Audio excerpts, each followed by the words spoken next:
Sandy from the Padel School here, and in this video today we're going to look at how deep you need to hit your volleys.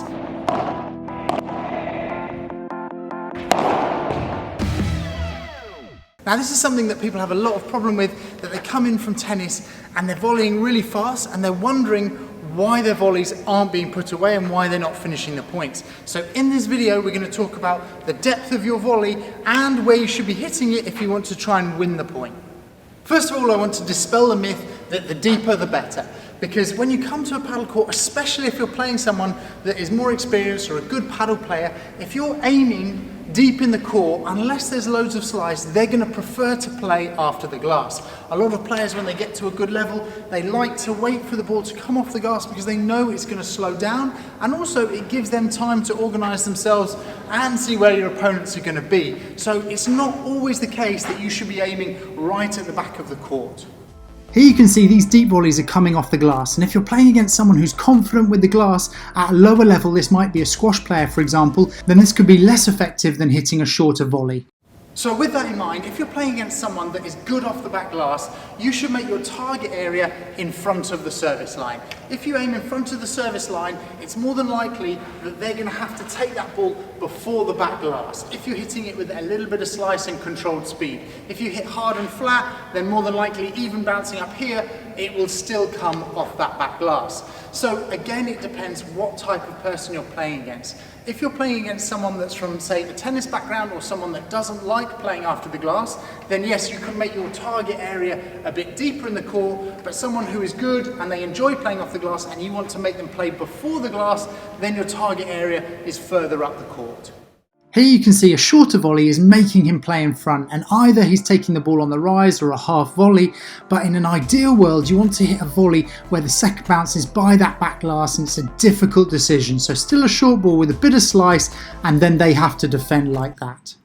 Another great area to aim for is just in front of the feet of your opponent. So if your opponent is in this position here where they should be at the back of the court, if you have a target area just in front here and in line with their body, either they have to move out of the way if they're going to use the back glass, or they have to move out of the way even if they're going to take it off their feet, and so they're going to have to hit a half volley, picking the ball up, which is more than likely going to give you an opportunity as the volleyer to attack that next ball.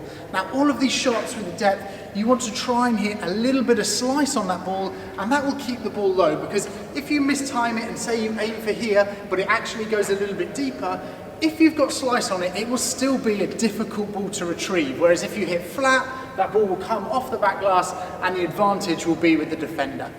In this point we see a variety of depth volleys. So the first one, a deep attacking one right by the glass, then a short one with more angle, and you can see here the bandeja was a short bandeja to force them both right to that back glass. So you've really got to think where your opponents are as well. And also as this point plays out, you'll see some more here. So he gets to net and his first volley is deep down the middle, forcing the player to the back glass before he goes for that drop shot. These are some general guidelines for this shot, but it also depends on a couple of different situations. First of all, where is your opponent? If you've hit your first volley and they're back against the glass defending that ball, then you can hit that next ball aggressive, flat, hard, so it bounces on the glass and goes forward, and then they don't have time to get to that position. Or if your opponent has come forward and maybe they've stepped in front of that service line to block a ball, you can play the next one slow, deep, with a bit of spin, so they're forced to move back and to play that ball. So it really depends upon the situation and where you are in the point. The other situation that you need to consider is what type of volley you have. For example, if you have a ball that's above net height and you can be aggressive and hit slice, then you can hit a ball that's deep with a lot of spin that's going to bounce low off that back glass. It's very difficult to defend. Or if you're volleying below net height, then you might need to be a little bit more sensible and try and play further up the court, because that ball might bounce too high off that back glass. But to get a good feel, if you go to this video over here, we go through the different types of volleys. We tell you about the block volley, the aggressive volley, and how you should be playing them in a point.